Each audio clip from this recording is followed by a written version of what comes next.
barunya toolbar sorry.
Nih, 10.05 bisa dimulai aja ya.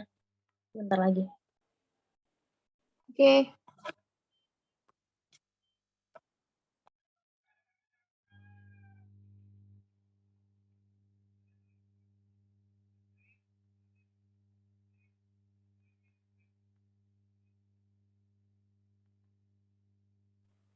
Ya, teman-teman boleh dinyalain kali ya kameranya. Sepi juga.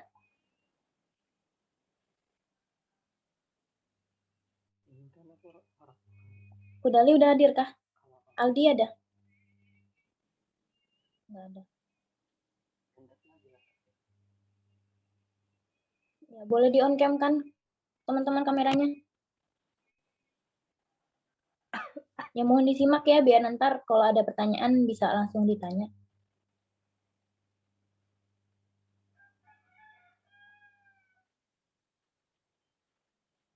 Mulai Mi.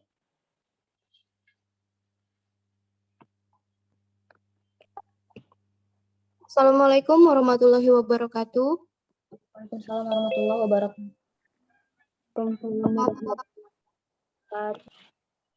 Pertama-tama kita panjatkan puji syukur kehadirat Allah Subhanahu wa taala karena atas berkat rahmat sehatnya kita bisa berkumpul di Zoom pagi hari ini. Adapun topik yang akan kami bahas hari ini yaitu judul artikel pengaruh motivasi belajar faktor keluarga, faktor sekolah, dan faktor masyarakat terhadap hasil belajar siswa pada mata pelajaran produktif jurusan yang akan disampaikan Wulan Maulani. Sebelumnya, mohon maaf, perkenalkan kami dari kelompok 4 yang beranggotakan saya sendiri, Nabila Khairunisa selaku moderator, Wulan Maulani, Muhammad Fudali, dan Aldi Winata. Kepada Saudari Wulan Maulani, waktu dan tempat dipersilahkan. Ya, baik. Terima kasih kepada Nabila Khairunisa selaku moderator dari kelompok 4. Teman-teman, saya Wulan Maulani di sini akan menjelaskan tentang maaf, saya belum share screen.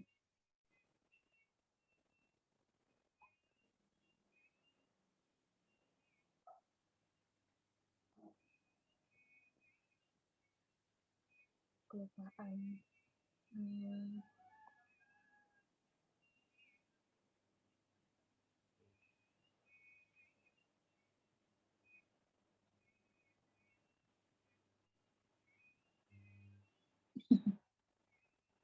Sudah munculkah? Belum ya? Belum.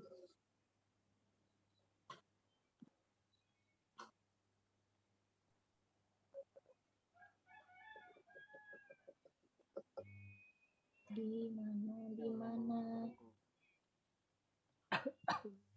Lagi.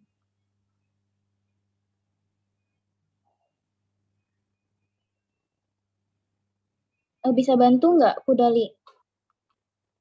Bentar, saya bingung nih.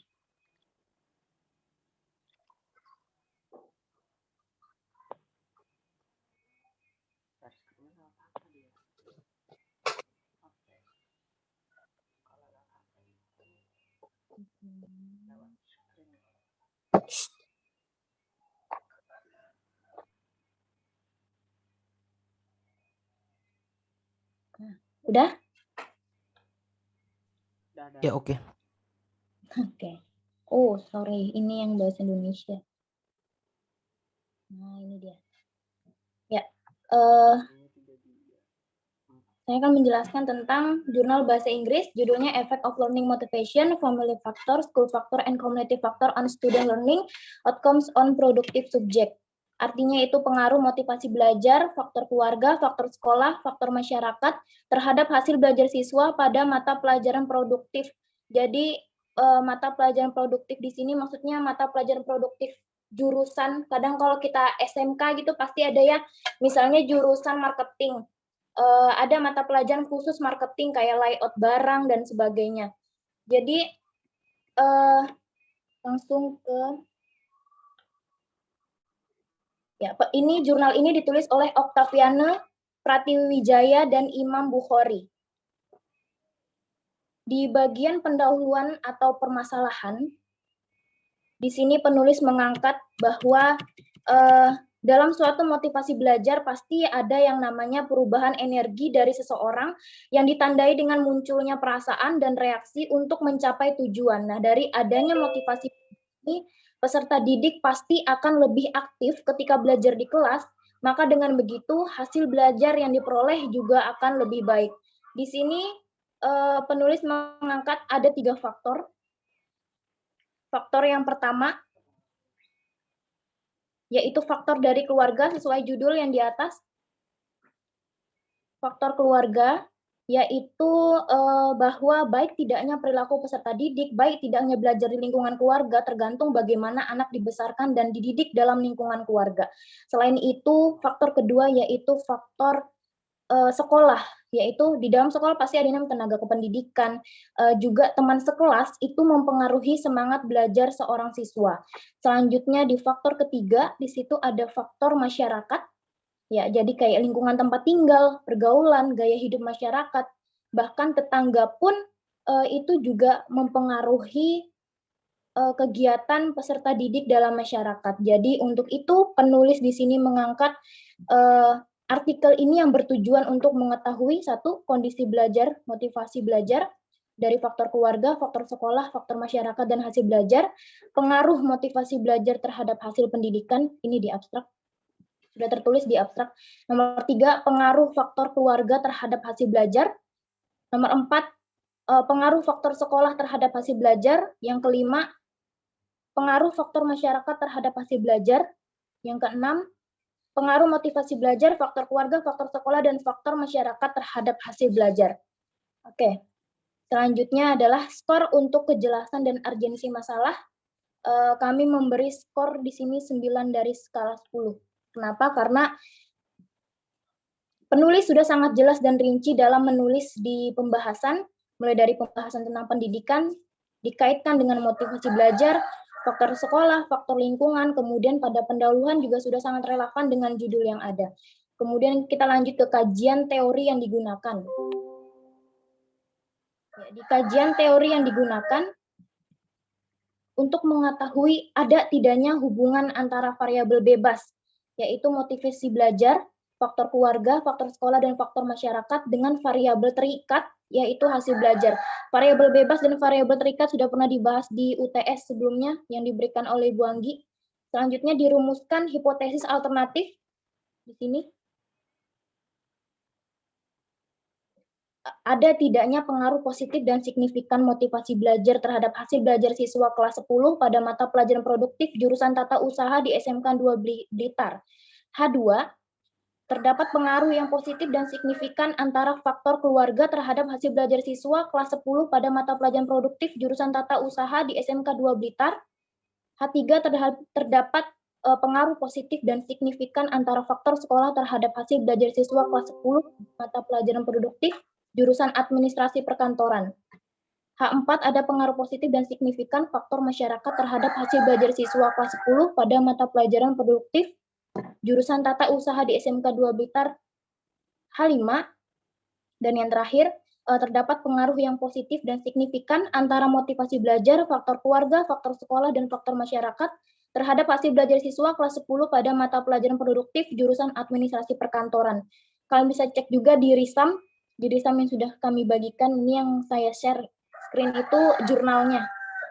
Adapun hasil Risamnya sudah saya bagikan di grup.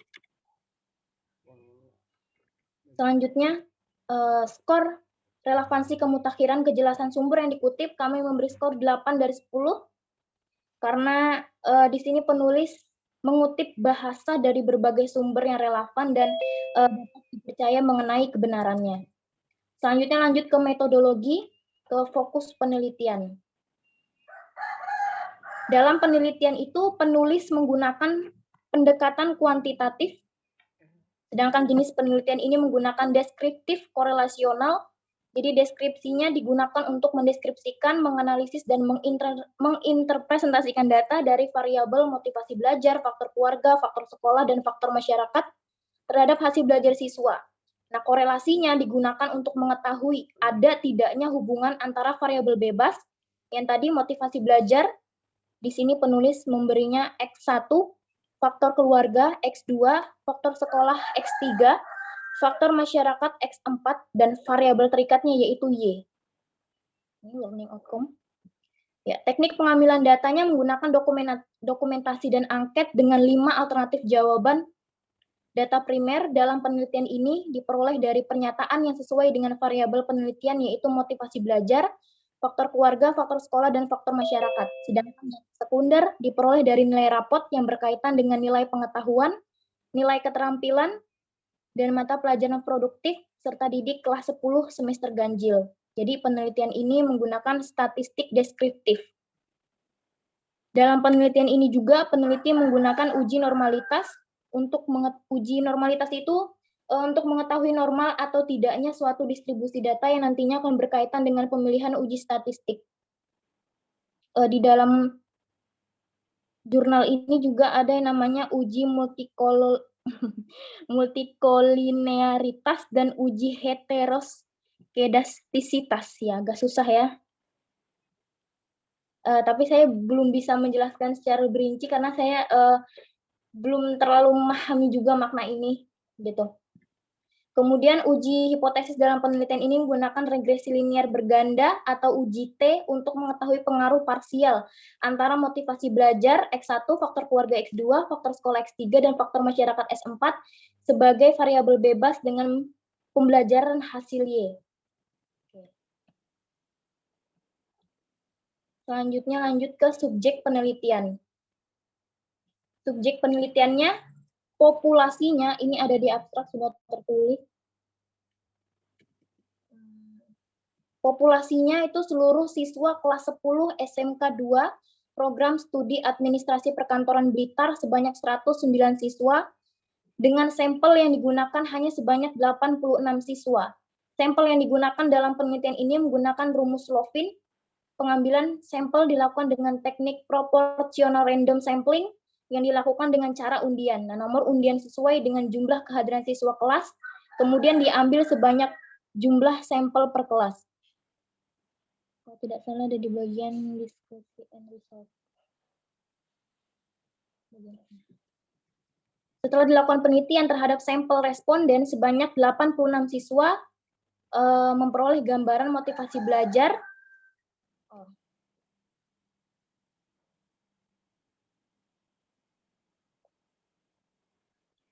Faktor keluarga, faktor sekolah, faktor masyarakat, dan hasil belajar. Jadi motivasi belajar memiliki skor di jurnal ini, skornya rata-rata 4,19. Di mana ya tuh, lupa saya.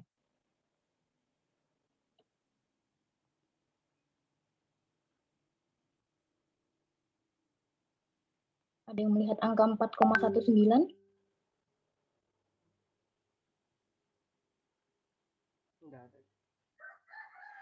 Sehingga dapat disimpulkan bahwa motivasi belajar masuk dalam kategori baik.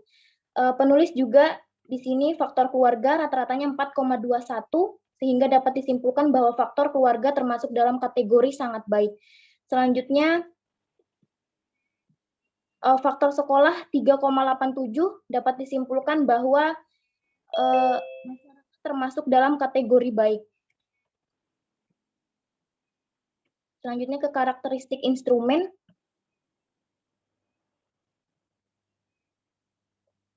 Ya, di RISAM yang sudah saya bagikan, karakteristik instrumen menggunakan teknik pengambilan data dengan dokumentasi dan angket yang sudah saya jelaskan tadi. Jadi sebelum dianalisis data diuji dengan menggunakan uji asumsi klasik yang terdiri dari uji normalitas dan uji multikolonialitas dan uji heteroskodestisitas. Hasil yang diperoleh adalah data yang digunakan dalam penelitian ini berdistribusi normal, tidak ada gejala multikolonialitas, dan tidak ada gangguan heteroskodestisitas. Mantap. Sehingga dapat disimpulkan bahwa persamaan regresi tersebut layak digunakan untuk penelitian selanjutnya. Di mana itu ya? Di sini. Selanjutnya lanjut ke ketepatan teknik analisis data. Di bagian diskusi. Ya, jadi di sini ada 3 faktor tadi, faktor variabel keluarga, yaitu terdiri dari 4 indikator, orang tua, suasana rumah, kondisi ekonomi keluarga, dan pemahaman orang tua yang masuk kategori sangat baik. Ini mungkin saya singkat saja. Terus ada deskripsi variabel faktor siswa di sekolah, 7 indikator, hubungan guru dengan siswa, hubungan siswa dengan siswa, disiplin sekolah, alat pembelajaran, kondisi gedung, dan metode pembelajaran masuk dalam kategori baik. Selanjutnya ada dengan komunitas pembelajar atau masyarakat tadi. Artinya masyarakat di sini di jurnal ini penulis mengangkat masyarakat peserta didik mengikuti kegiatan seperti remaja masjid dan karang taruna, media massa seperti koran dan sebagainya. Artinya masyarakat mendukung supaya siswa itu berkembang. Kurang lebih seperti itu. Ya, jadi selanjutnya langsung aja masuk ke tahap evaluasi. Jadi hasil evaluasi dari kejelasan dan keruntutan laporan, skornya 8 dari 10. Ada bahasa-bahasa yang mungkin saya belum tahu, atau kelompok saya belum tahu. Kayak tadi uji multikolonialitas, uji heteroskodestisitas, kami kurang paham. Terus juga kekayaan pembahasan, kami memberi skor 8 dari 10. Kesimpulan dan rekomendasi, di jurnal ini penulis memberikan saran, conclusion dan suggestion. Di bagian sini kami memberi skor 9 dari 10.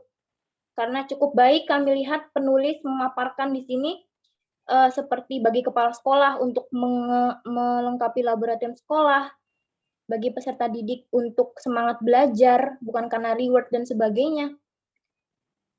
Jadi peneliti sudah memberikan saran yang sangat banyak bagi kepala sekolah dan laboratorium dan sebagainya. Jadi tujuan dari saran ini menurut kami sudah tepat dengan apa yang dibahas dan sesuai dengan hasil penelitian. Mungkin sampai situ aja yang dapat saya paparkan. Maaf kalau mungkin kurang lengkap. Nanti kita bisa diskusi bareng. Terima kasih, saya kembalikan ke moderator. Baik, terima kasih Saudari Wulan Maulani. Selanjutnya yaitu dengan judul artikel hubungan antara pendidikan dalam keluarga dengan sikap rasa hormat siswa kelas 5 SD Negeri Kota Pagar Alam yang akan dijelaskan oleh Saudara Muhammad Fudali. Kepada Saudara Muhammad Fudali, waktu dan tempat dipersilakan. Terima kasih moderator. Baik, pada kesempatan kali ini saya akan memaparkan hasil kerja kelompok kami dari jurnal ilmiah pendidikan guru sekolah dasar yang disusun oleh yang pertama ada Friska Wahyuni, yang kedua ada Dalifa, dan yang ketiga adalah Abdul Muqtadir. Mereka semua ini berasal dari FKIP Universitas Bengkulu. Jadi jurnal ini berjudul Hubungan antara pendidikan dalam keluarga dengan sikap rasa hormat siswa kelas 4 SD Negeri 3 Kota Pagar Alam. Baik, penelitian ini jurnal penelitian ini bertujuan untuk mengetahui hubungan antara pendidikan dalam keluarga dengan sikap rasa hormat siswa kelas 4 SD Negeri 3 Kota Pagar Alam. Jenis penelitian ini adalah penelitian kuantitatif dengan metode korelasional. Baik, langsung saja ke review dan risetnya. Masuk ke bab pendahuluan. Baik, di sini dijelaskan tentang moral dilandasi oleh beberapa nilai yang menggabungkan menjadi satu dan menjadi kebiasaan. Kemudian nilai-nilai tersebut membentuk seseorang menjadi pribadi yang baik dan pribadi yang bisa diterima di lingkungan. Nah, Hasbullah pernah mengungkapkan bahwa orang yang pertama dan bertanggung jawab terhadap kelangsungan hidup dan pendidikan anak yaitu keluarga. Nah, penelitian ini bertujuan untuk mengetahui hubungan pendidikan dalam keluarga dengan sikap rasa hormat siswa kelas 4 SD Negeri 3 Kota Pagar Alam. Nah, skor untuk kejelasan dan urgensi masalah, kelompok kami menetapkan skor 9 dari skala 10. Alasannya karena artikel ini sangat baik dalam menjelaskan hubungan antara pendidikan keluarga terhadap sikap rasa hormat. Hal ini bermanfaat bagi para orang tua untuk bisa mendidik anaknya dengan baik agar dapat memiliki perilaku hormat kepada semua orang. Nah, di dalamnya juga sangat jelas dalam penyampaian penulisan, yaitu dia menggunakan kata-kata dan istilah yang mudah dipahami dan terarah mengenai maksud tujuan penelitian dari jurnal tersebut. Nah, penulis juga menjelaskan di sini bahwa cara agar bisa memiliki sikap hormat itu bisa didapatkan dengan menempuh pendidikan keluarga. Oleh itu, di penelitian ini penulis membahas hubungan antara keduanya. Nah, berangkat dari hal itu, maka dari pendahuluan ini sudah sangat bagus dan relevan dengan judul yang akan kita bahas pada hari ini. Nah, yang kedua adalah dari kajian teori yang digunakan. Nah, di sini setelah saya lihat ada terdapat dua bagian dari artikel yang menunjukkan kajian teori yang melandasi artikel ini. Yang pertama adalah kajian literaturnya itu mengenai hubungan antara pendidikan dalam keluarga dengan sikap rasa hormat siswa kelas 4 SD Negeri 3 Kota Pagar Alam. Kemudian kajian terhadap hasil penelitian ini adalah tentang hubungan antara pendidikan dalam keluarga dengan sikap rasa hormat siswa kelas 4 SD Negeri 3 Kota Pagar Alam. Nah, kajian literatur tadi menunjukkan bahwa ada hubungan antara pendidikan dalam keluarga dengan sikap rasa hormat siswa kelas 4 SD Negeri 3 Kota Pagar Alam. Nah, di sini skor untuk relevansi, kemutahiran, kejelasan sumber yang dikutip, kelompok kami menetapkan angka 8 dari skala 10.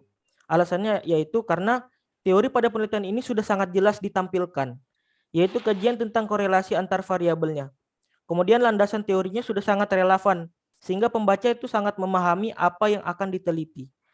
Terus kemudian literatur maupun hasil penelitian yang dikaji sebagai landasan teori ini juga sangat relevan dengan topik yang dibahas pada jurnal kali ini. Sehingga pembaca dapat memahami apa yang menjadi tujuan dari artikel ini. Lebih jauh lagi, kami memberikan skor 9 ini karena pada artikel penulis mengutip dari sumber-sumber yang jelas dan terpercaya kebenarannya. Tidak hanya satu sumber, melainkan banyak. Dalam artikel ini dimuat sumber-sumber sehingga membuat jurnal ini semakin jelas dan dapat memberikan wawasan yang lebih bagi para pembacanya. Kemudian masuk ke metodologi, yaitu fokus penelitian. Fokus penelitian yang digunakan pada jurnal ini yaitu mencari seberapa besar sih hubungan antara sikap rasa hormat dan juga pendidikan keluarga. Penelitian tidak keluar dari konsep dan terkesan. Kami memberikan nilai 8 dari 10 pada fokus penelitian ini karena penelitian ini tidak keluar dari konsep dan terkesan teratur dan sangat jelas. Bisa dilihat dari pendahuluan, metode, hasil pembahasan, dan saran yang semuanya saling berkaitan. Kemudian pada metodologi subjek penelitian, kami memberikan skor 7 dari skala 10. Jadi populasi yang digunakan dalam jurnal ini yaitu adalah seluruh siswa kelas 4 SD Negeri 3 Kota Pagar Alam yang berjumlah 81 orang yang terdiri dari kelas 4A dengan jumlah 39 orang dan kelas 4B dengan jumlah 42 orang. Sedangkan sampel penelitian adalah siswa kelas 4 dengan sampel 35 siswa yang terdiri dari kelas 4A sebanyak 15 orang dan kelas 4B sebanyak 20 orang. Pengambilan anggota sampel ini dilakukan secara acak tanpa memperhatikan strata yang ada dalam populasi.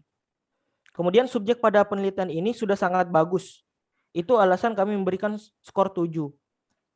Karena yang diambil rata-rata adalah anak-anak yang sesuai dengan fokus penelitiannya, yaitu rasa hormat dan juga pendidikan keluarga. Kemudian pada metodologi karakteristik instrumen, kami memberikan skor 8 dari skala 10. Nah, pada penelitian ini, instrumen yang digunakan oleh penulis itu adalah menggunakan lembar angket. Jadi jenis angket yang digunakan ialah angket tertutup dan langsung.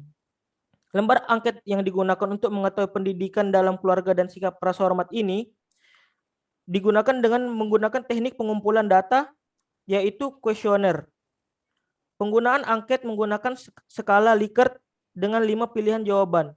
Ya, seperti dijelaskan Ibu kemarin, ada sangat sering, selalu, sering, jarang, dan tidak pernah. Nah, kami memberikan skor 8 dari skala 10 karena instrumen yang digunakan itu sudah sangat bagus dan efisien dan juga jelas. Karena hanya menggunakan angket dan tidak sulit untuk dikerjakan bagi subjek, yaitu peserta didik tadi.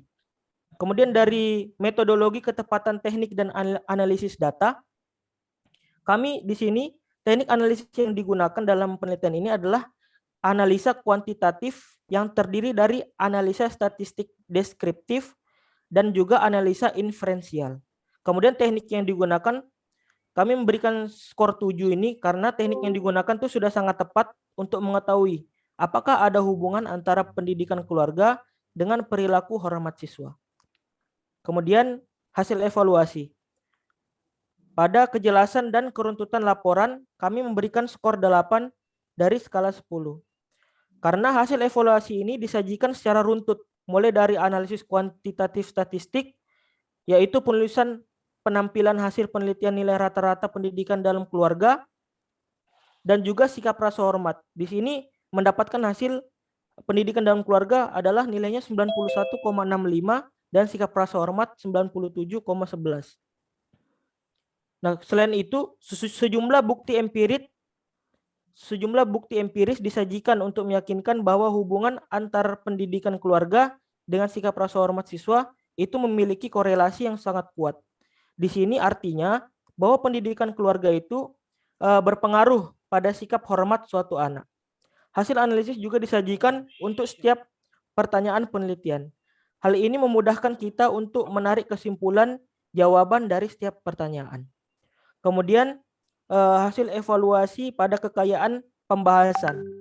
Nah, pembahasan hasil evaluasi pada artikel ini menurut kami itu beruntut, mulai dari deskriptif tentang pengaruh pendidikan keluarga. Penulis memiliki bahasa yang ilmiah tetapi sangat mudah untuk dimengerti dan dipahami oleh pembaca. Bagian saran merupakan bagian nasihat yang sangat bermanfaat bagi pembaca dan penulis sendiri, sehingga dapat membangun kesadaran bahwa keluarga itu merupakan faktor penting dan penentu terciptanya akhlak baik bagi seorang anak. Kemudian pada bab kesimpulan dan rekomendasi saran. Pada ketepatan kesimpulan. Nah, kami memberikan skor 9 dari skala 10. Karena kesimpulan yang diambil pada studi ini sudah sangat tepat untuk menjawab pertanyaan penelitian dan sesuai dengan hasil analisis data atau hasil evaluasi. Yaitu di sini menunjukkan terdapat hubungan yang sangat signifikan antara pendidikan dalam keluarga dengan sikap rasa hormat siswa kelas 4 SD Negeri 3 Kota Pagar Alam. Kemudian pada ketepatan rekomendasi saran yang diberikan, kami memberikan nilai 9 dari skala 10.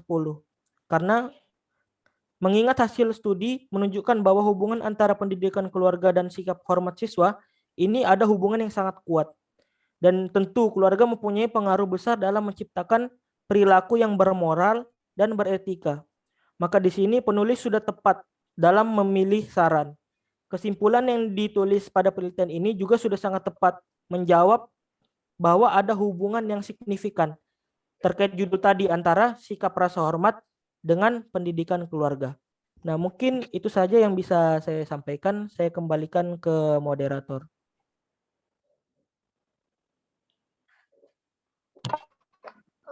Baik, terima kasih Saudara Fudadi. Pada teman-teman yang ingin bertanya, kami persilakan sebutkan nama dan NIM.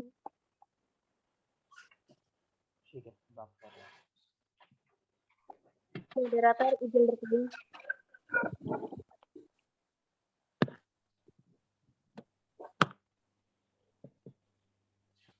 Moderator izin bertanya.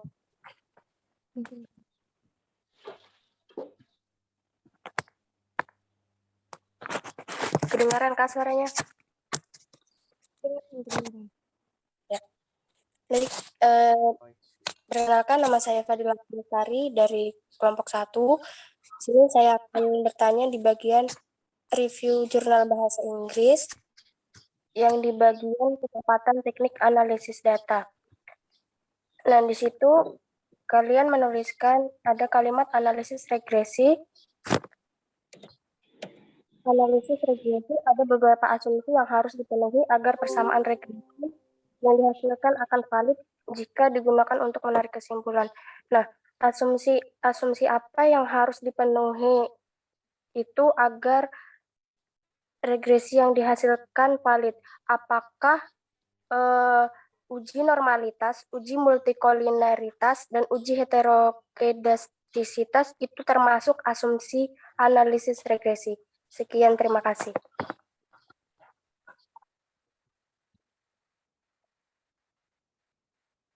Terima kasih, Saudari Fadila. Nanti pertanyaannya bisa tulis di kolom chat ya.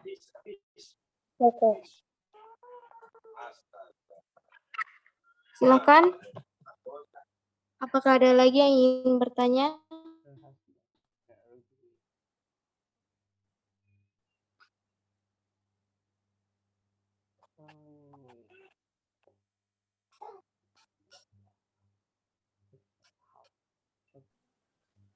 Fadilah, tadi bagian kejelasan dan keruntutan laporan?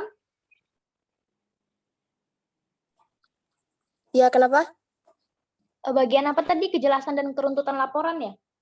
Bukan, di ketepatan teknik analisis data, yang bagian bawah. Bentar. Bagian bawah.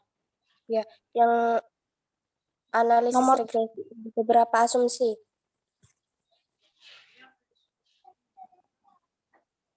Beberapa asumsi.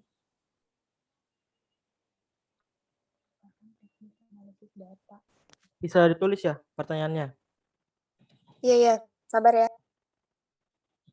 Oke. Sambil menunggu, ayo siapa lagi yang mau tanya? Oh, ini. Bentar.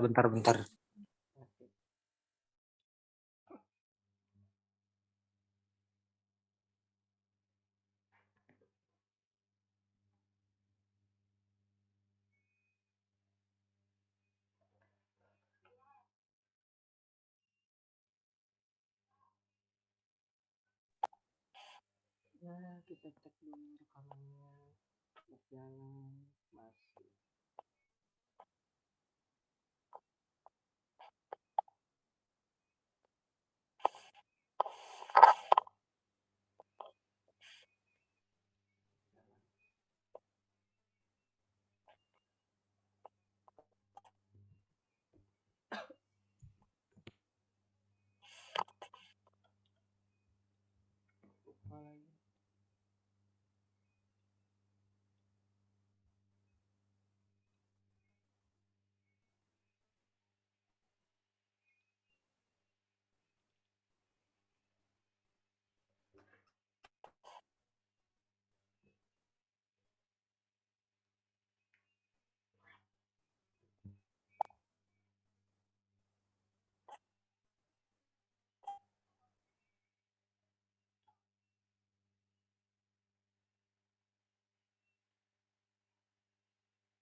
Oke, baik.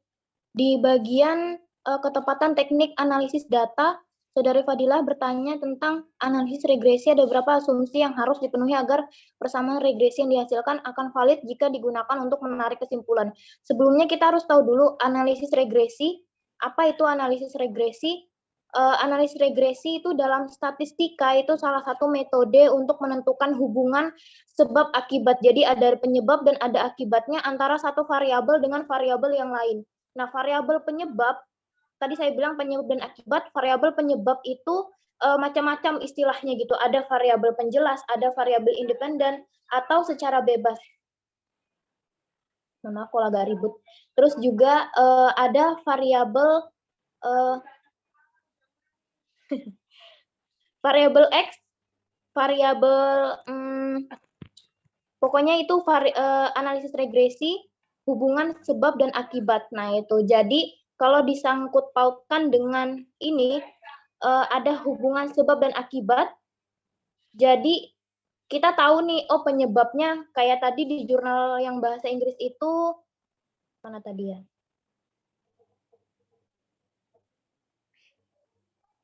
Ada variabel X ya tadi tuh, variabel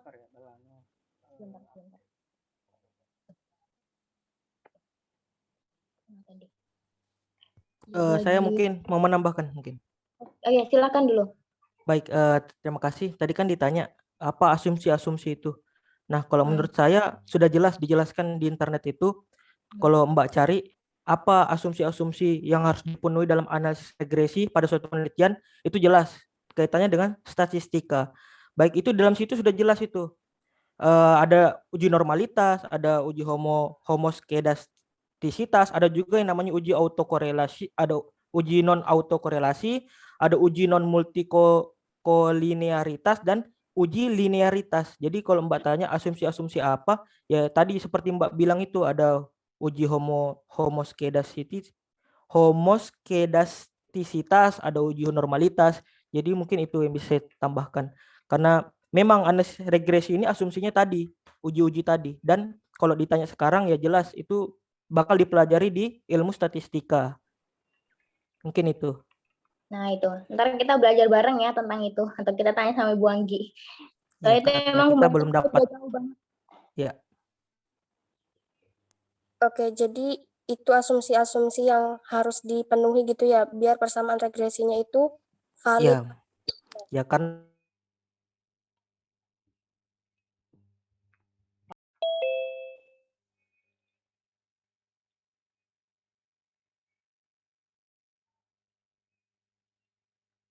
Iya, Dali ngomong udah terekam ya.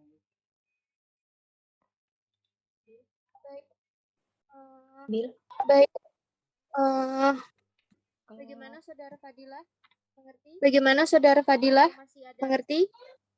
Atau masih ada? Oke, udah cukup. Makasih penjelasannya.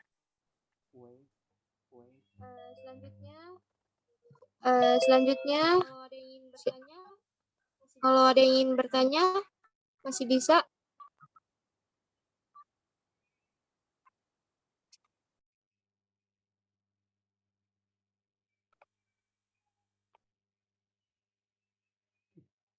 Ke buffering gitu.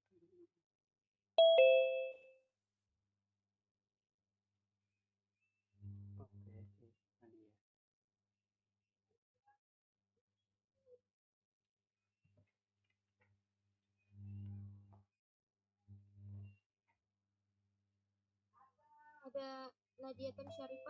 Ada Nadiatun Syarifah ya yang bertanya.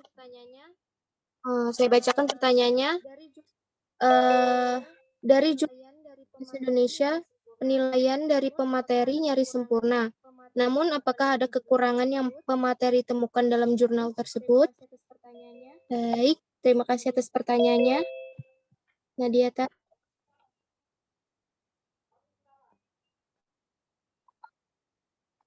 Ada lagi? Ada lagi?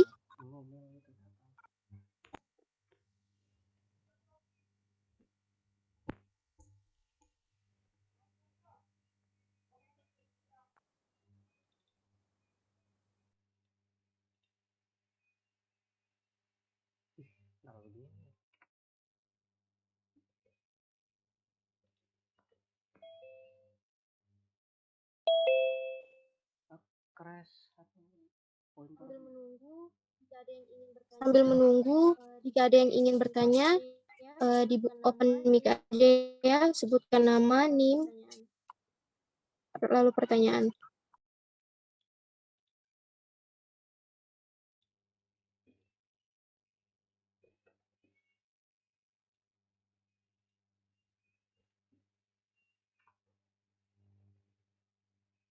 submit to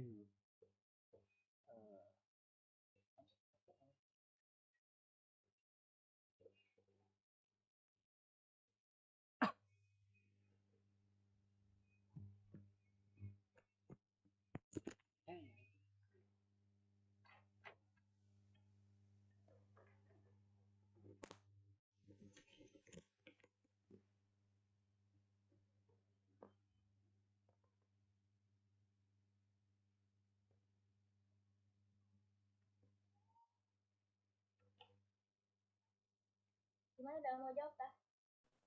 Gimana dalam mau jawab kah? Baik, mungkin saya mau jawab. Baik, mungkin saya mau jawab. Mungkin nanti kalian bisa tambahin ya. Jadi kalau menurut saya, kami ini memberikan nilai nyaris sempurna ya karena itu, karena yang selama yang kami lihat dalam mereview dan meresum jurnal ini itu tidak ada kekurangan. Karena kenapa kami bilang tidak ada kekurangan? Karena sebenarnya tujuan dari jurnal ini kan sudah dijelaskan di abstrak tadi, yaitu untuk mengetahui hubungan antara pendidikan dalam keluarga dengan sikap rasa hormat siswa kelas 4 SD Negeri 3 Kota Pagar Alam. Sedangkan dari rumusan dari tujuan ini sudah jelas juga di kesimpulan tuh dijelaskan bahwa memang sudah sangat jelas ada hubungan gitu, hubungan yang sangat kuat. Jadi tujuan tersebut menurut kami sudah tercapai gitu. Memang ada gitu. Bisa dijawab, dalam artian bisa dijawab gitu di bawah. Mungkin yang lain mau menambahkan, silakan. Untuk ya dari jurnal ini, ya mungkin kalau dari kekurangan jurnalnya nyari sempurna, mungkin kekurangan dari kita sebagai pemateri ya. Ya, mungkin jadi kekurangannya dari kita. ya, boleh kalian buka jurnal bahasa Indonesia yang kami share. Di situ di bagian hasil, apakah kalian mengerti gitu? Itu kan bahasanya benar-benar bahasa ilmiah ya. Mana kita aja kemarin yang review dan ngerisem ya pusing gitu, tapi nggak apa-apa, kita sama-sama belajar. Makanya kita diskusi di sini. Itu di bagian hasil, coba teman-teman cek. Nah, itu banyak tuh bahasa-bahasa yang mungkin asing terdengar.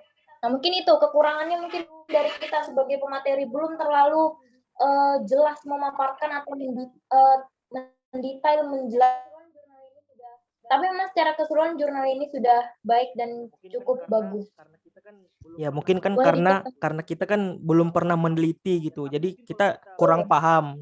Tapi mungkin kalau kita belajar atau kita pernah meneliti, mungkin ada beberapa yang kita tahu, mungkin seperti itu. Mungkin kalau mohon maaf misalnya kayak misalnya sudah skripsi nih, kita dihadapi dengan jurnal kayak gini, ya mungkin kita paham, tidak kesusahan dengan bahasa-bahasa tadi. Tapi mungkin karena kita ini baru mau belajar, baru dikenalkan jurnal ini, jurnal itu, ya jadi kita masih belum tahu gitu, atau masih abu-abu lah sama bahasa yang begitu. Mungkin itu. Iya. Mungkin teman-teman juga pasti ada kan kayak nemu jurnalnya, terus wah ini bahasanya asing nih, terus coba nyari di Google, tetap aja nggak ngerti. Nah itulah kita. Jadi kayak ada dibuka di bagian hasil tuh, wih masya Allah tuh bagian situ. Ada yang namanya Kolmogorov Smirnov, wih mantap.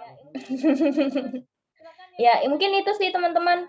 Silakan yang mau bertanya lagi, kita sama-sama diskusi di sini walaupun mungkin kita belum terlalu paham.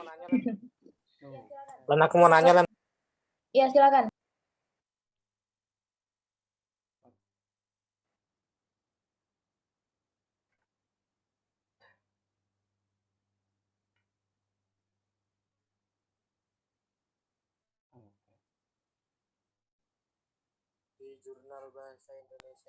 Di jurnal bahasa Indonesia itu ada tertulis semakin besar variannya maka semakin kecil homogenitas data. Semakin besar varian maka semakin besar simpangan baunya. Maksud itu apa Lan? Maksudnya Lan? Nggak paham aku Lan. Itu di bagian mana? Soalnya kita juga ini nih. Di bagian mana tuh saudara Rahim? Halaman 88 di sebelah kanan. Halaman 88 di sebelah kanan. Oke. Paragraf keberapa ya? Paragraf keberapa ya? Oh, Rahim buka hasil ya ini ya. Oh, Rahim buka hasil ya ini ya. Paragraf pertama. Paragraf pertama. Oke.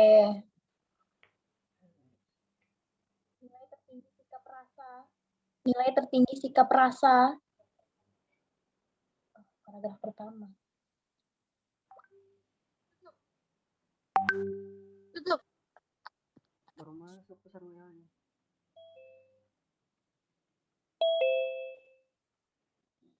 Apa tadi kalimatnya, Him? Apa tadi kalimatnya, Him? Mohon maaf nih, ngeblank.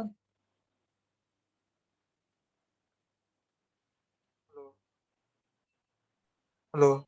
Apa tadi kalimatnya, Him? Apa tadi kalimatnya, Him? Taruh. Kalimatnya itu semakin besar variannya, maka semakin kecil homogenitas data.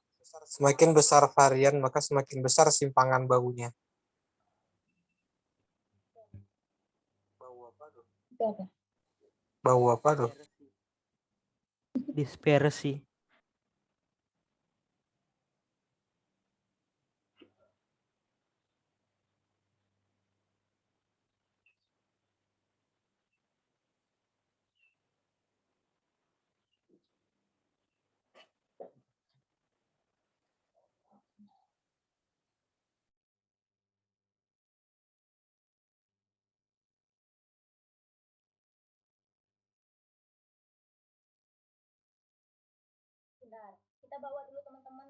Bentar, kita bawa dulu teman-teman untuk ke halaman 88. Ada yang sudah dapat? Sudah dibuka?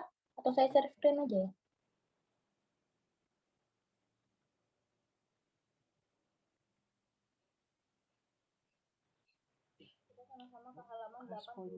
Kita sama-sama ke halaman 88.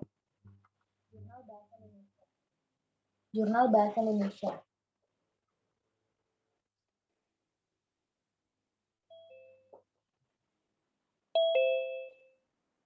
Belum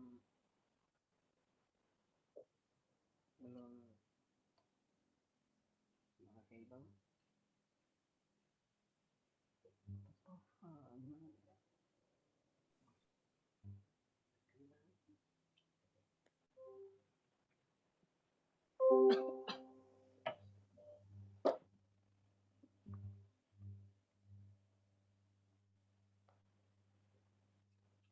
Gimana?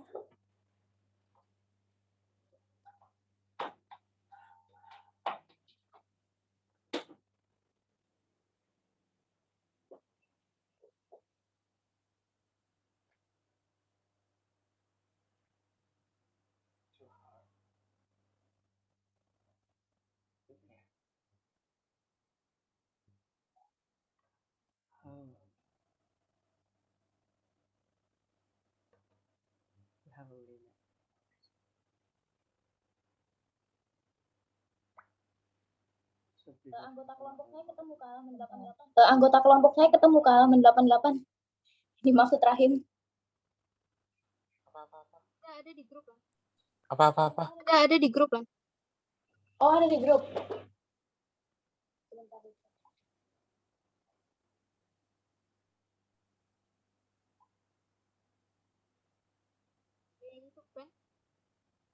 Yang itu kan?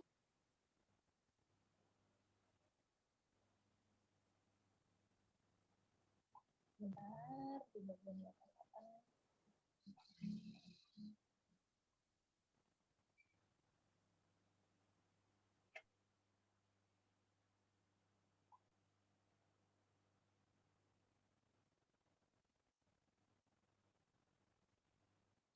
Bagian.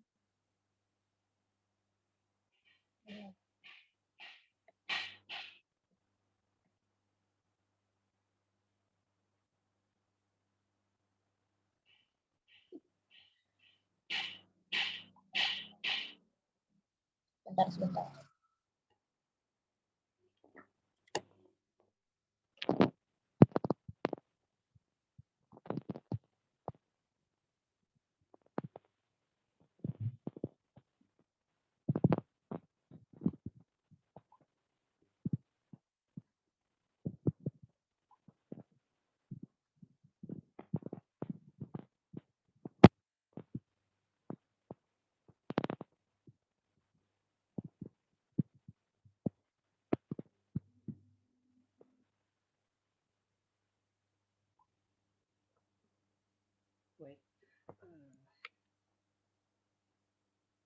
Choose recording audio.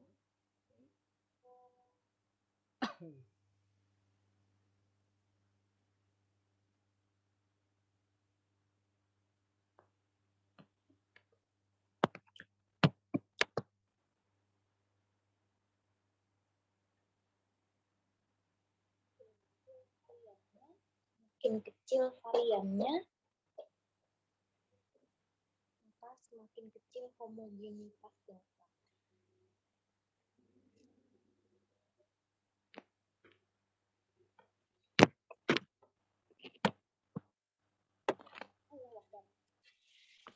Allah Akbar.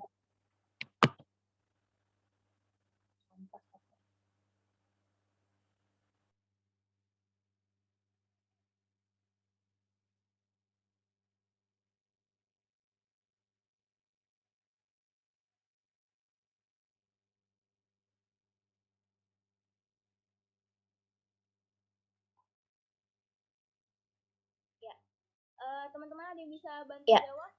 Teman-teman ada yang bisa bantu jawab? Pertanyaan Rahim. Ini ada di bagian hasil nih, hasil. Semakin besar variannya maka semakin kecil homogenitas data. Semakin besar varian maka semakin besar simpangan bakunya. Simpangan baku ya. Ini tipe nih simpangan baku.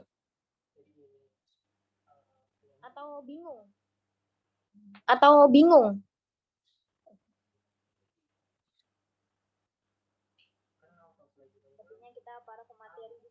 Sepertinya kita para pemateri juga bingung. Kita berusaha juga sebentar. Tar. Oke. Ada di bagian metode nih.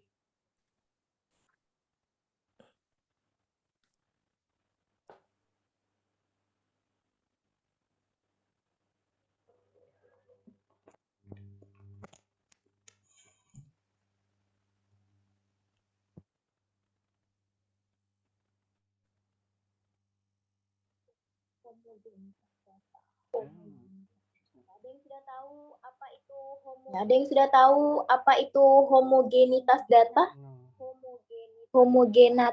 Homogenitas data. Kita cari bareng ya.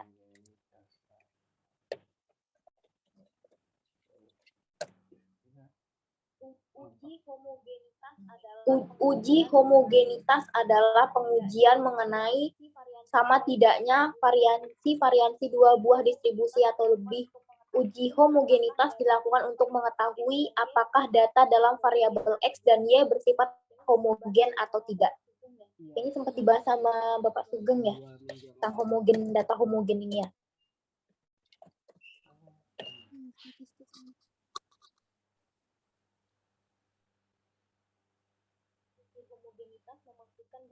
Uji homogenitas memastikan bahwa sejumlah populasi yang akan diukur adalah homogen.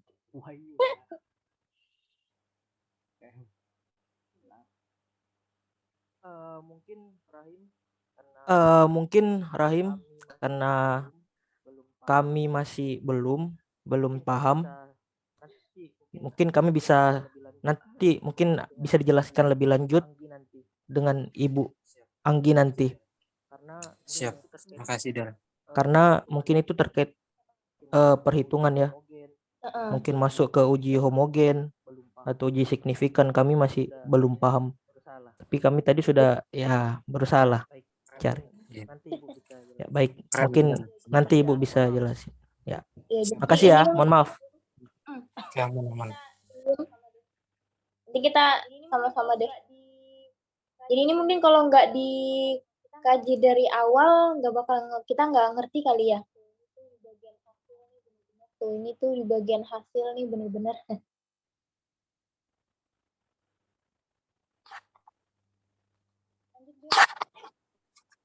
Lanjut Bill. Terakhir nih, ada yang mau nanya lagi nggak? Jika tidak ada, maka saya tutup presentasi hari ini. Terima kasih telah memperhatikan. Maaf jika ada salah-salah kata, tidak sempurna.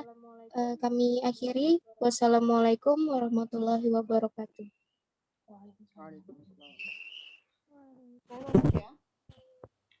Saya masuk ya. Masuk, Bu. Ya. Bismillahirrahmanirrahim. Assalamualaikum warahmatullahi wabarakatuh. Waalaikumsalam warahmatullahi wabarakatuh.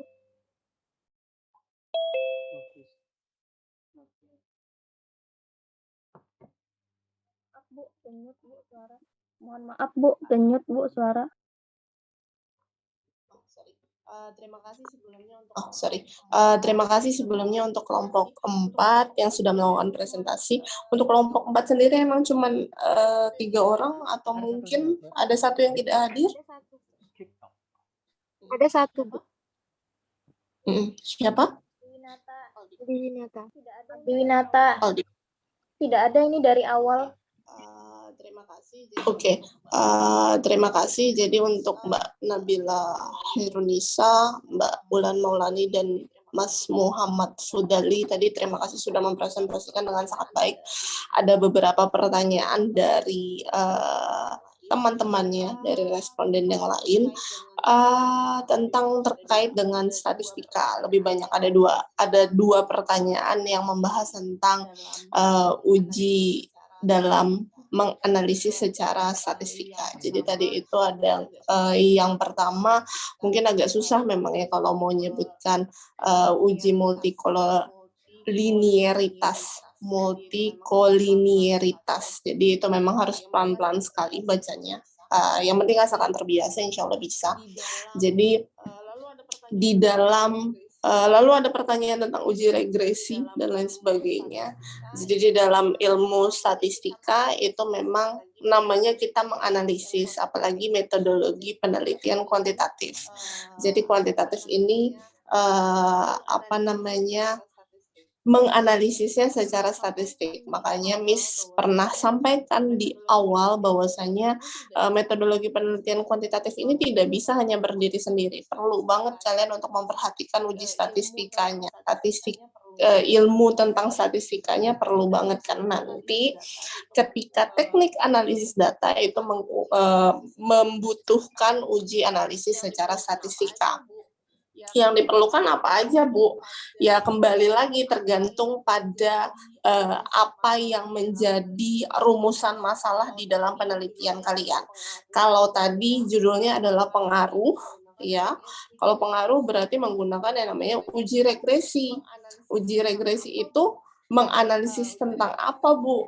Uji regresi tadi sudah disampaikan dengan sangat baik oleh Mbak Ulan bahwasanya uji analisis regresi itu adalah uji tentang sebab akibat, adanya pengaruh sebab akibat, ya. Jadi nanti kalian akan ketemu lagi sama yang namanya uji korelasi, ya.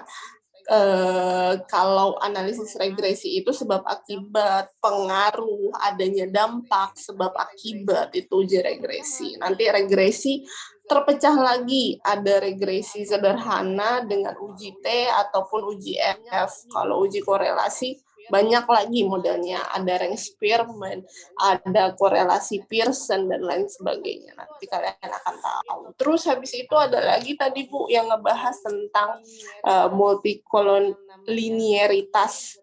Yang namanya linier berarti sejalur, ya, satu tujuan seperti itu. Kalau multi berarti dia bermacam-macam, ya, bebas tapi tetap satu tujuan, seperti itu. Kalau homogenitas seperti apa? Uji homogenitas itu seperti ini. Contoh sederhananya, suatu analisis yang menguji secara statistika kira-kira apakah sampel di dalamnya, sampel, kan kalian punya sampel nih, kan kalian menguji statistik sebuah sampel nih, apakah dia antara individu yang satu atau antara sampel yang satu dengan sampel yang lainnya itu dia sejenis, ya, namanya homogenitas. Ada yang namanya heterogenitas. Jadi ibarat kata seperti ini, sifatnya sama nggak, sejenis apa enggak. Misalnya kalau kalian ke hutan, atau mungkin ke kebun teh, kalian lihat di kanan kiri kalian ada misalnya hutan pinus, hutannya satu jenis kan, satu jenis semua, hutannya hutan pinus semua, itu namanya homogenitas satu jenis saja gitu, tidak ditumbuhi oleh berbagai macam jenis. Begitu juga ketika sampel kalian uji. Sampel kalian uji itu kita harus mengetahui dulu, kadang misalnya kita mau mengukur kelas nih, kelas ya, kita pengen mengetahui pengaruh motivasi orang tua terhadap hasil belajar misalnya secara sederhana yang sering disampaikan atau dijadikan judul di dalam penelitian atau di dalam skripsi. Lalu kemudian kita otomatis meneliti atau mengambil sampel adalah siswanya, ya kan? Nah, kita harus uji dulu, pertama yang harus kita lakukan, kita uji dulu homogen atau tidak homogen, homogen atau heterogen. Biasanya, kadang di satu kelas ada yang isinya itu, satu kelas anak-anaknya pinter semua, ya kan? Ada yang satu kelas anak-anaknya campur, ada yang nggak pinter, ada yang pinter. Nah, kalau yang campur itu namanya heterogenitas. Ya, kita menguji dulu sampel kita apakah sejenis atau enggak sejenis. Lalu kemudian ngomongin simpangan baku tadi berarti bagaimana nilai itu tersebar gitu. Ya, perlu diadakan uji itu juga. Misal heterogenitas sampel di dalamnya sampelnya siswa-siswanya misalnya ada yang nggak pinter, ada yang pinter, ada yang sedang, ataupun ada yang lain, macam-macam nih misalnya. Lalu kemudian kita ukur lagi dengan standar deviasi atau simpangan baku tadi. Kira-kira ukuran kepintarannya itu beda-beda tipis apa enggak, kayak gitu. Ada mungkin misalnya jauh, nanti akan ada sebaran datanya, kalian bisa lihat itu sebaran data. Misalnya ternyata yang A ini pinter banget, tapi yang B ini nggak pinter banget gitu. Nah itu dari simpangan baku itu, dari standar deviasi itu kalian bisa ngelihat, oh ternyata ini beda-beda ya di kelas ini. Kan kalian adalah peneliti nih, kalian kan nggak mungkin tahu mungkin cuman sebatas omongan aja, oh ini kelasnya gabung, oh ini kelasnya ada yang pinter, ada yang nggak pinter kayak gitu. Seperti itu.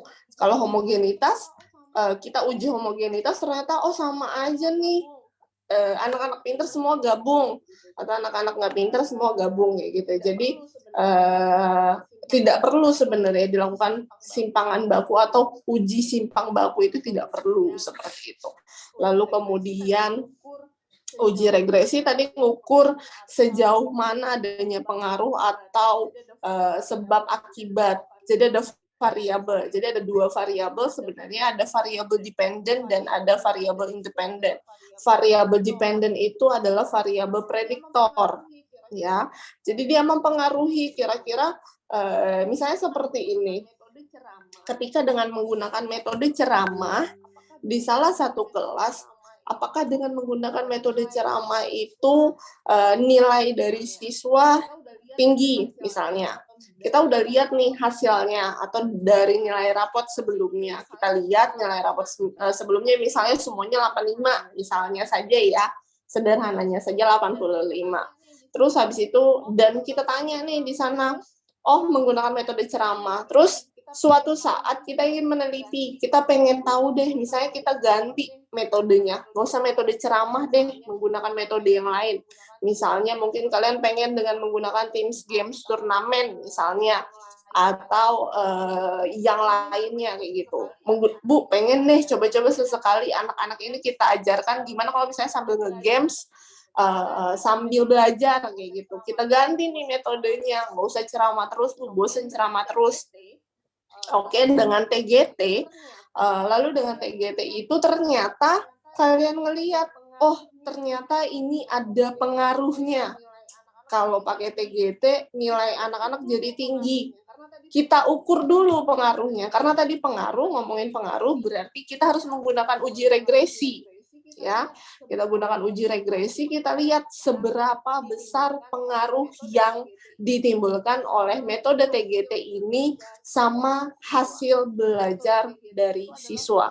Metode TGT itu adalah variabel dependent-nya atau variabel prediktornya atau X-nya, ya. X-nya hasil belajar adalah Y-nya. ya, variabel yang akhirnya dipengaruhi.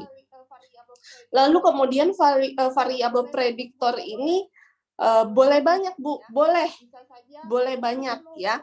Bisa saja, Bu, saya mau ukur yang lain. Misalnya nih, saya pengen lihat pengaruh minat terhadap pengaruh minat dan metode pembelajaran TGT terhadap hasil belajar siswa, kayak gitu. Berarti akan ada X1 dan akan ada X2, akan ada variabel dependennya akan ada 2. Ya, kalau misalnya mau semakin banyak juga bisa semakin banyak. Ya, variabel yang mempengaruhi ini bisa banyak sekali. Ya, itu yang perlu kalian ketahui. Lalu gimana, Bu, uji regresi? Uji regresi itu kita ukur seberapa besar pengaruh itu yang akhirnya mempengaruhi hasil belajar. Ya, kita pengen lihat nih, misalnya metode TGT itu memberikan berapa persen terhadap hasil belajar. Misalnya, 75% nih. Terus habis itu kita pengen lihat kalau didukung sama motivasi orang tua misalnya, atau dari minat tadi, minat itu ternyata memberikan 25%, berarti kan udah 100% nih. Nah, cara ngukurnya lagi secara lebih spesifik ada lagi yang namanya uji F dan uji T. Ya, jadi uji F itu seperti apa? Uji F itu untuk mengetahui secara keseluruhan, itu memberikan pengaruh secara keseluruhan. Kalau uji T itu satu-satu, makanya bisa tahu, oh ini sekian persen memberikan pengaruh terhadap hasil belajar, oh ini memberikan pengaruh sekian persen terhadap hasil belajar. Caranya gimana? Nanti kalian tanyakan sama dosen statistik kalian. Kalau mau lebih gampang dengan menggunakan IBM Statistika, karena langsung masukin data, langsung kemudian kalian kaji, tinggal bagaimana kalian mendeskripsikannya, kalian bahasakan dengan bahasa kalian baca datanya, lalu kalian ibarat kata interpretasi data kalian gitu. Ya, terus apa lagi tadi itu ya?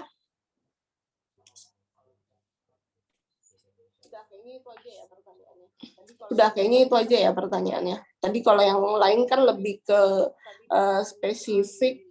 Tadi pertanyaan dari Mbak Nadia Tan Sarifah itu hanya penilaian ya, jadi tidak, itu sudah tadi dijawab sama kelompok 4. Kira-kira ada lagi nggak yang ditanyakan terkait uji analisis statistik?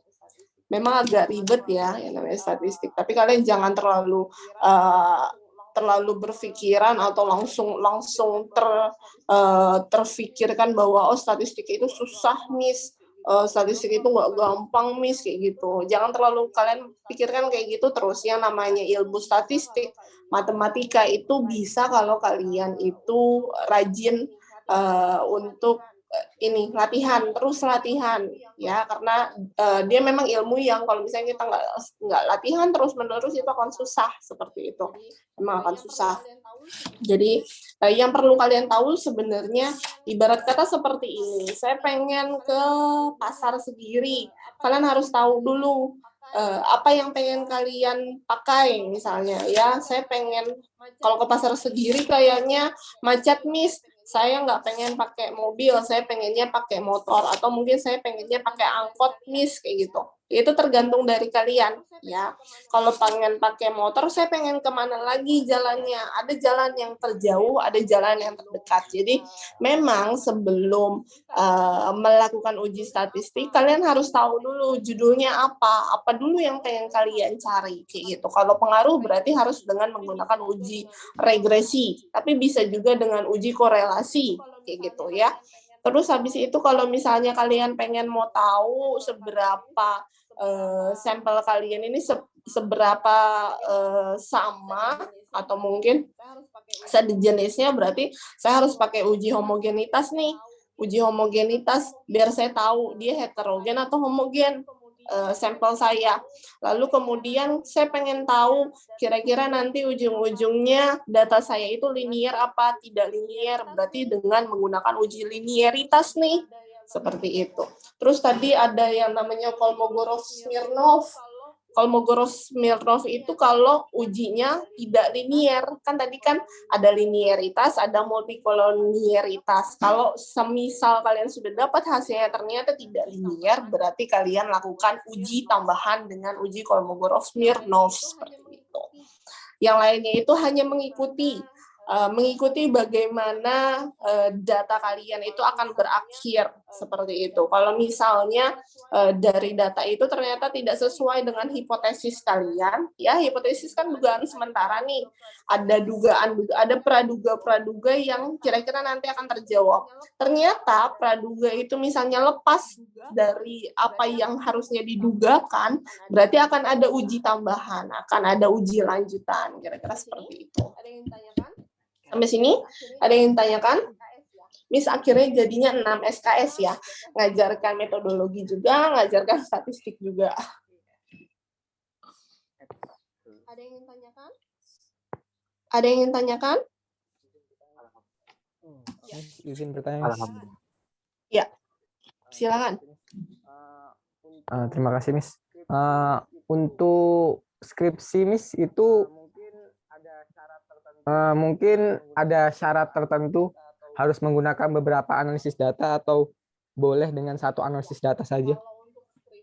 Iya, kalau untuk skripsi itu, jadi begini ya, kalau untuk analisis skripsi biasanya tergantung balik lagi ke kalian. Kalian ingin menggunakan metodologi penelitian apa, kualitatif atau kuantitatif. Kalau kualitatif kan nanti ranahnya beda lagi, bukan secara statistik.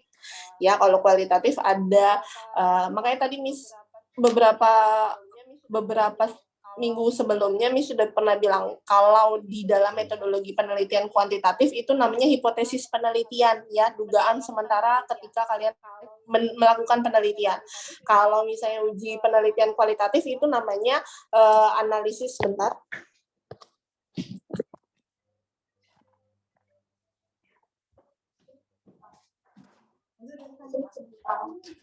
Ini udah sana, Pak.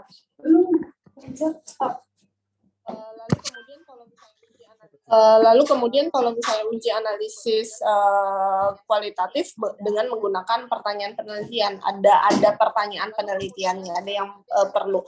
Lalu kemudian ada yang bertanya tadi kalau misalnya skripsian ada patokannya nggak, bisa harus melakukan berapa uji gitu.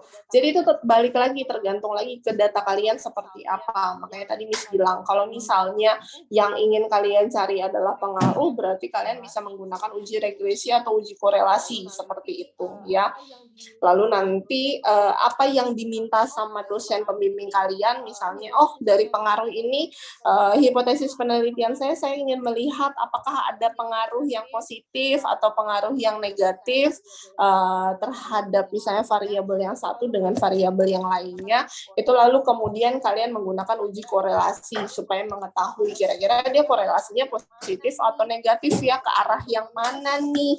Seperti itu. Kalau misalnya cukup itu saja, misalnya kalian pengen mengetahui adanya pengaruh, terus habis itu pengaruhnya ke arah yang positif atau negatif, kayak gitu, berarti cukup sampai di situ.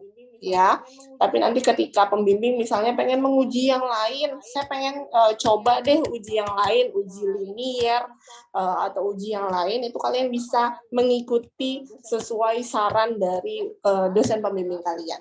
Oke, jelas? Cukup jelas? Cukup jelas, Miss. Makasih, Miss. Sama. Ada lagi yang tanyakan? Ya, udah siap ya. Udah siap semua ini kayaknya kelasnya, Miss, untuk skripsian kayaknya. Amin. Amin. Ya, insya Allah lancar. Yang penting udah tahu dulu. Kalian itu perlu tahu secara konsepnya dulu supaya lebih gampang. Makanya Miss bilang pertama kali bikin skripsi itu kayak bikin rumah. Kayak bikin rumah, kalian harus tahu dulu kalian mau pakai apa, semen yang mana, terus habis itu pintunya seperti apa, itu harus tahu dulu. Karena kalau misalnya kalian nggak jelas di awang-awang, nanti ditanya sama dosennya, kenapa mau kayak gini, terus kalian masih bingung.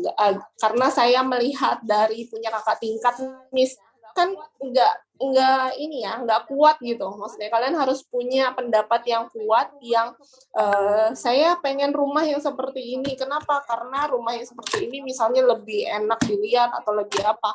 Jadi kalian bisa menyampaikan pendapat kalian seperti itu. Ya. Tuh. Oke, sampai sini ada yang ditanyakan lagi? Untuk kelompok 4 cukup ya?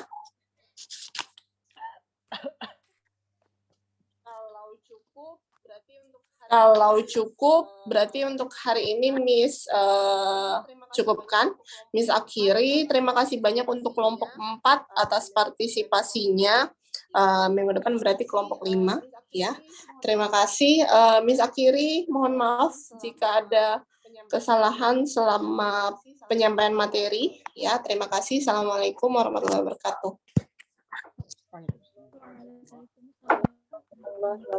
Oke, pause.